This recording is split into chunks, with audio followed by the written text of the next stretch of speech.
Ladies and gentlemen, welcome back to Nerd Night, and please welcome to Nerd Night, Dr. Michael Kirby.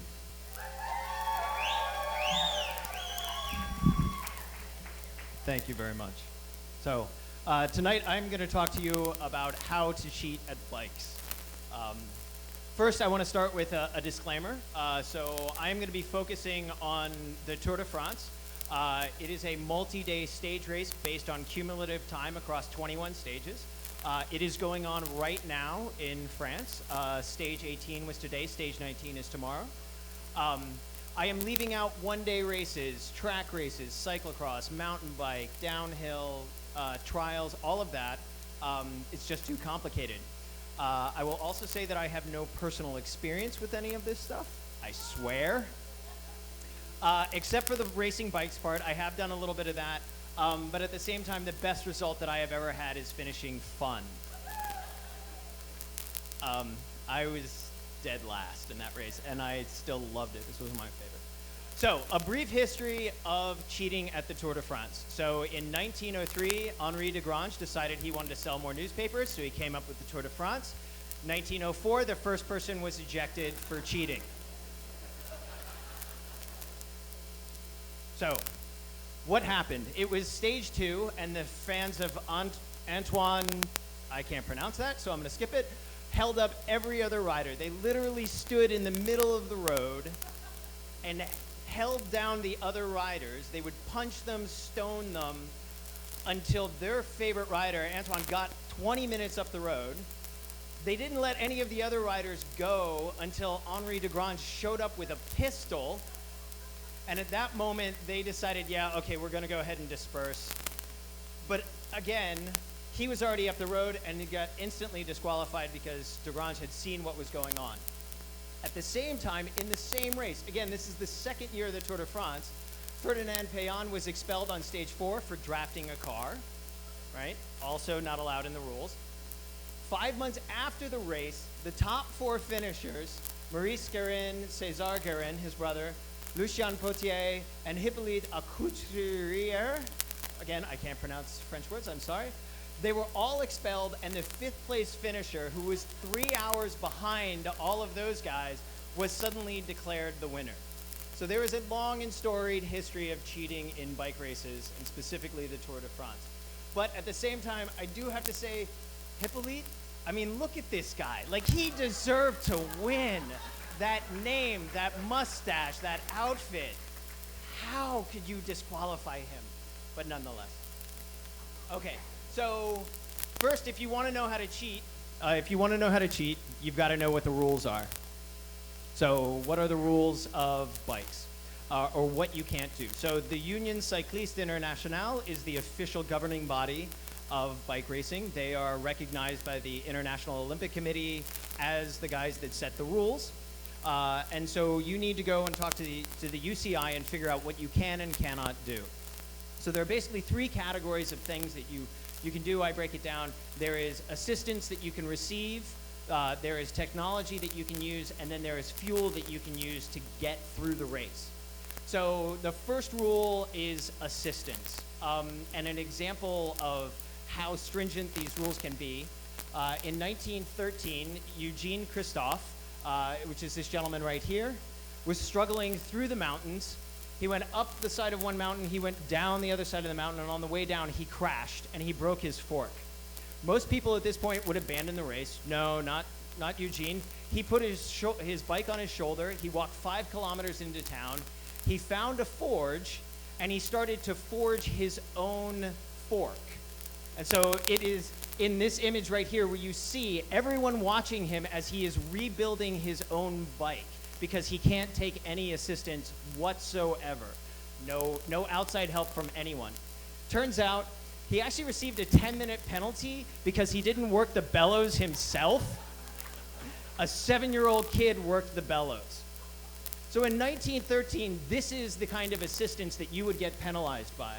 Now, in 2016, you can have follow cars that are giving you water, they're giving you spare bikes, spare wheels, all of those things. You have, a masseur who comes and gives you a massage every night to make sure that you recover. So the rules of assistance have changed considerably from 1913. So the next question is technology. So let's stick with Eugene Christophe. Here's a nice photo of him and his bike. It has one gear, it has one brake. He has his spare tire around his shoulders. Literally, he is self-supported the entire time. But it's also the most simple bike you have ever seen. Like, I don't think I would go and get groceries on that bike because I don't think that I might trust it. You fast forward to 2002, Chris Boardman teamed up with the Lotus Formula One team. They created a monocoque carbon fiber bike. It's only one-sided. If you notice, there's nothing connecting this side of the hub over here, and there's nothing connecting this side of the hub over here. It is one of the most brilliant bikes that has ever been designed and created, and Chris Boardman set a world record on it.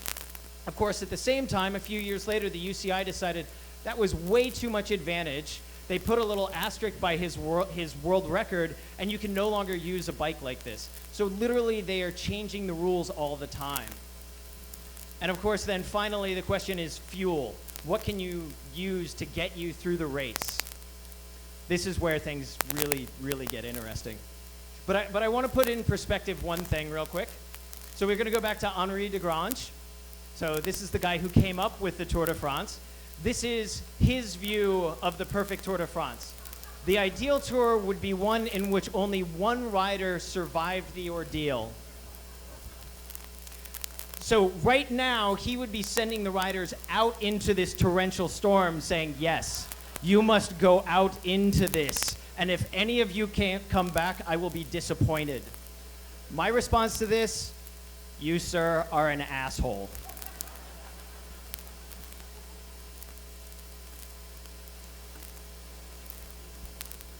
So literally, in light of race directors hoping you would die, you gotta start using something to get through it. You gotta start fueling yourself.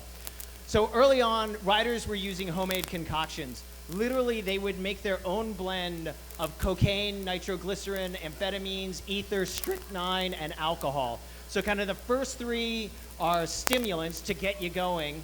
These two, ether and strychnine, are used to dull the pain. And the alcohol, well, the alcohol was there just so you could stomach it, so that you wouldn't throw it back up. This is commonly referred to as pot belge, or a Belgian stew. And small vials of this would be hidden in your jersey, right? And it would actually be passed from rider to rider. So if you had one and you would drink some of it so that you could just literally get through the stage where a man is trying to kill you by making it so horrible, and then you'd be like, well, I got a little bit left over, and you would hand it over to someone. And this was kind of like the shared rules of the road. Again, I can't pronounce French, but they were talked about as the convicts of the road. This is amazing. I love this. Okay. So I'm just going to keep going. So there's this amazing book called A Dog in a Hat. Basically means if you see someone who's doing something extraordinary that is inhuman, it's like a dog in a hat. Obviously, something wrong is going on. So he was one of the first American pros in Belgium. He's in the middle of a race, and he is handed a small bottle, and basically his director just said, don't even worry about it. Just take it and get through this stage. You're just going to go. So he said within minutes, I had consumed half of the flask, and he was riding at the front of the peloton. He is setting pace for all of these other professionals, and they're barely hanging on. But at the same time, with each new strength, it was outweighed by the fact that I was also becoming more stupid by the second. I mean, it is literally, he was drunk with all these amphetamines, the alcohol, all of this stuff. He lost miserably because at 5 kilometers to go, they just sprinted past him. He was exhausted. He said he would never do it again. But these were the types of drugs that were permitted as professional fouls, right? These are allowed to happen because it is such grueling conditions. So real quick, I want to show you a few things that are not cheating, okay? So again, things that are not cheating. The first thing I want to show you is called a sticky bottle. Now you can get assistance. So you're going to go, I think a tree just fell out of the roof. So you can go back to your team car, and your team car will give you a water bottle so that you have something to drink. but maybe you hold on to that bottle for a little while longer than you should. And suddenly the car accelerates and you get back into the peloton. And this is what it looks like. So you notice he's not even holding on to the bottle. He's just holding on to his arm. Right? Doesn't matter. Professional foul. Fine, go ahead. You can do it for just a couple of seconds. No big deal. There's also another thing that's called a magic spanner. So let's say you crash. You have a problem. You get back on your bike and you're riding along. Something happened to my bike. The brakes are misaligned. My derailleur's misaligned. I need a mechanic to fix my bike, but I have to keep rolling. So I'm going to hold on to the team car, and then they're going to lean out the window and fix it. So a few years back, this happened to Alberto Contador. And so you see him, he's crashed, he's bloodied. He's actually broken his leg at this point, but he is so determined he will ride on. The mechanic leans out the window, doesn't even have a wrench in his hand. No magic spanner is here. They just push him up the hill. Not penalized. Another thing you can do, draft off your team car. Same thing, you crash, you're worried, I'm not going to make it back to the peloton. Your team car comes back to you. You see the team car, so here is Chris Froome right here in the middle. Oh, look, there's my team Sky car. We've all got the same colors. We're sponsored by Jaguar. At 50 kilometers an hour, the draft off of that station wagon is a beautiful thing. You are getting back into the peloton. And all of his teammates come back to help him out. They sit right in the draft of this car, nice and easy. He can even coast at times. He doesn't have to pedal that hard. So all of these things are professional fouls, and they're like, I'm going to make it. I'm going to finish this talk. I need a beer.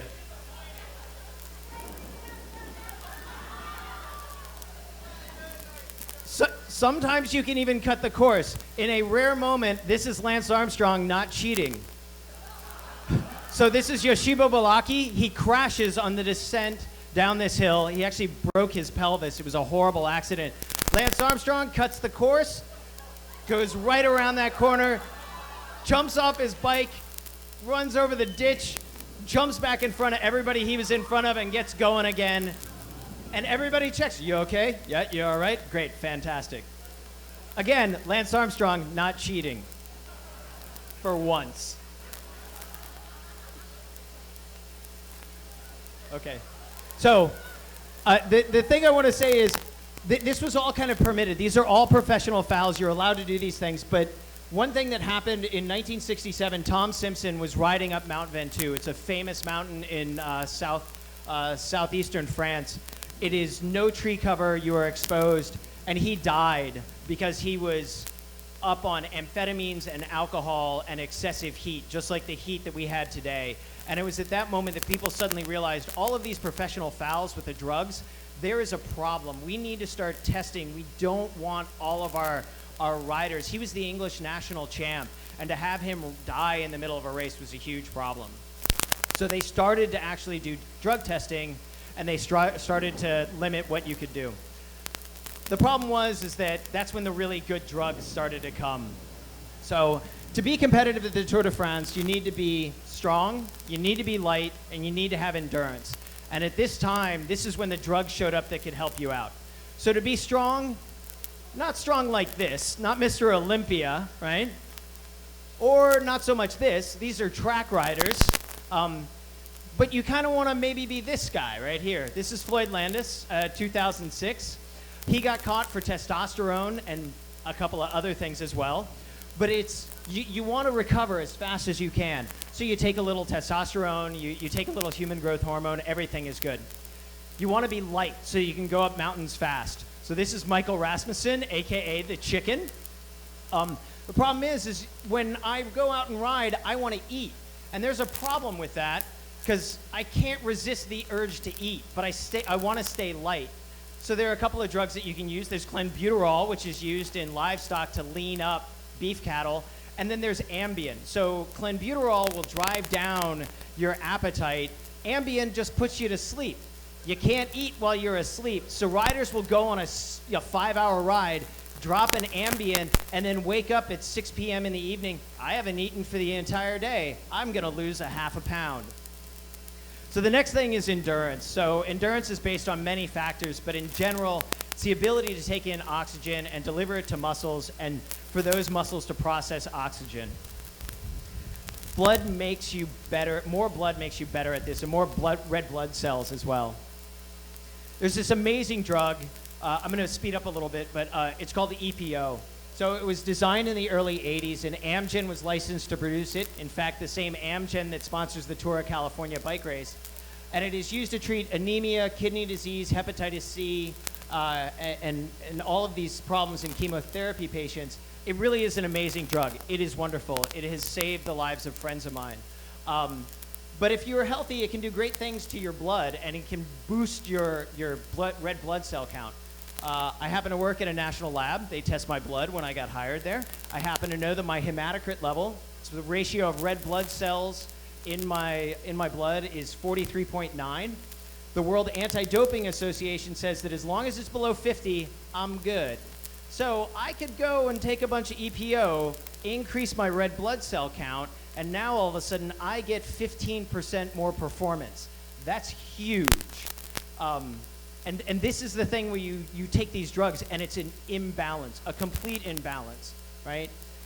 The thing is in 2000, a test for synthetic EPO was developed, and you couldn't take it in the middle of the race. But I still need blood. I still need that to do it. So how do I get more blood in the middle of a race? So this is an amazing book from Tyler Hamilton called The Secret Race, and it describes the things that you're going to need to get more blood in the middle of a race. Okay, so you're going to need 4 things. You're going to need some blood bags. You're going to need a refrigerator. You're going to need some EPO, and you're going to need a questionable Spanish gynecologist. Because that was literally his sports doctor. He was registered as a gynecologist, and he had only male clients. Okay, so you start this process kind of like 3 months before the race. You're going to take out a unit of blood. The problem is, you take that unit of blood and you put it in a refrigerator. It'll stick around for 6 weeks. It'll still be good. But you're now anemic, so you can't train, right? I just gave a unit of blood. For 2 weeks, my body is trying to recover, so I can't go out and train hard. So instead, you take some EPO, and all of a sudden, you're back up to your normal blood levels. Great, fantastic, no problem. You wait 6 weeks. You take 2 units of blood out. You put that old blood back in, and you take another dose of EPO. Now I've got 2 units of fresh blood in my fridge, and I can train again.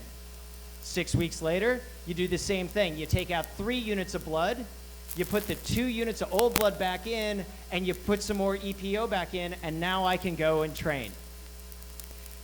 And then, what do you do with this? So, what did I do in my summer vacation in France? You have a 3-week race. On the first day, you dump one of those bags of blood in and you start your race. You go through 8 days of racing. You've got all this extra blood in your body. It's your own blood. You don't have any drugs. You have a rest day on Monday because nobody's going to broadcast a race on a Monday. You dump another bag of blood back into your body. You get right back up to that 50% hematocrit level. You race for another week. And then on the next rest day, in the 3rd week of the race, you dump that final bag of blood in. So this is basically what was done all throughout the aughts. This is how everyone was supercharged. And this is what Tyler Hamilton admitted to. And then finally, eventually, a couple of years ago, this is what Lance Armstrong admitted to as well. So that's all in the past, right? Nobody does that anymore. Not at all. People get test positive for all this stuff all the time. And in fact, there's another problem that has appeared, and it's mechanical doping. So about 6 or 7 years ago, everyone thought mechanical doping was just a complete joke. No one's going to put a motor in their bike. There's no technology. They just can't do it. Well, it turns out that this year in the 2016 Cyclocross World Championship, a Belgian under-23 rider, Femke van den Dries, got caught. They had a motor in her spare bike in the pit, and she was handed a 6-year ban. This is what it looked like. It's a battery and a motor. It gives you about 100 watts of power. To put that in proportion, the max amount of power that I can sustain as an amateur rider is 300 watts for an hour. So she gets a 33% bonus on her riding. This is a deal breaker. Are you any good?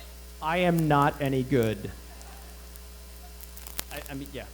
I win races every now and again, but at the same time, this is a 19-year-old girl, right? A 19-year-old woman, I'm sorry, who is going to go out and invest $25,000 on her own to install a custom-made motor in a custom-made carbon fiber bike. No, that is not the way it goes down. There was a coach, there was a sponsor, there was someone involved in this. It continues, it is institutionalized. The next thing that's going on is there's an Italian newspaper that claims that one of these motors was used in the Strada Bianchi based on thermal imaging. So this is the photo right here that they published in the newspaper. There is a heat signature of the down tube of one of the riders. Why in the world would that unique spot be warm? Maybe there's a motor in there. So this is a photo from this year's Tour de France. This is a thermal imaging, and they're on a motorcycle, and they are actively scanning bikes all the time to try and make sure that people aren't cheating. So, conclusions. Holy shit, you can do some crazy things to cheat. You can also do some really amazing things with the human body. Michele Ferrari, the guy who was the coach for Lance Armstrong, he has said that his goal was to create the greatest athlete of all time. And if you remove the rules, that is what he would do. And Floyd Landis quoted as saying, climbing at 6.5 watts per kilogram is fun. He enjoyed being on the gear. It was just amazing to be that fast. Again, this is institutionalized. There is a huge amount of pressure to dope. You either get on the gear or you are fired. Like, there is just a score of people that this has happened to. At the same time, they cheated. I know people that would have turned pro. They did turn pro, and 2 years in, got kicked out of the professional peloton because they wouldn't cheat all throughout the 2000s. And even worse than that, there are people that died. People that felt so obligated to take these drugs that their blood turned to sludge, that they were hopped up on amphetamines, that they went into clinical depression and ended up just destroying their lives altogether.